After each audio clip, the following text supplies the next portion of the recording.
When I was 11, I remember thinking, I think I might have had a bad day, but I remember thinking to myself, when I grow up and become an adult, I'm going to write a book telling the world that it's okay to be deaf.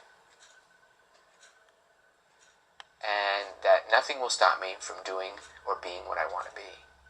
I didn't think of what kind of stories I would be telling or what kind of stories I would write. It didn't matter to me at the time. I just knew that I wanted to be able to communicate with the world. She was still a baby. Different than a little bit what we've been talking about. Like at 19. And I decided that it was time to write a book. So here I am, and I'm really... The majority of disabled people find it difficult because Hollywood is all about labeling actors and stereotyping actors. You know, there's a funny story that I did. I did a show called Reasonable Doubts, a television series with Mark Harmon.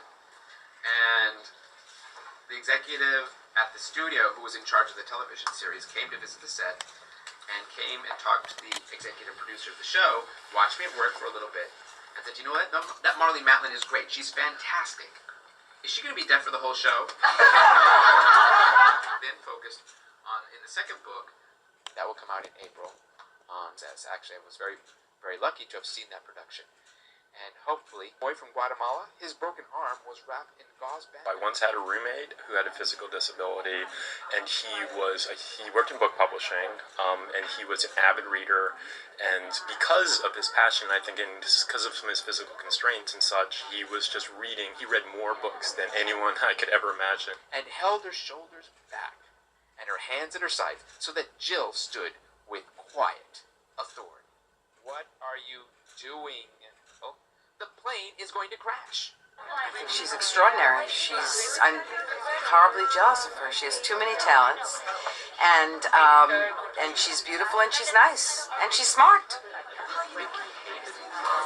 Thank you. I loved you in The West Wing. Denise Caitlin. She studied. That's right there. And she studied American Sign Language in high school, and she's now in college. She's going to be a teacher.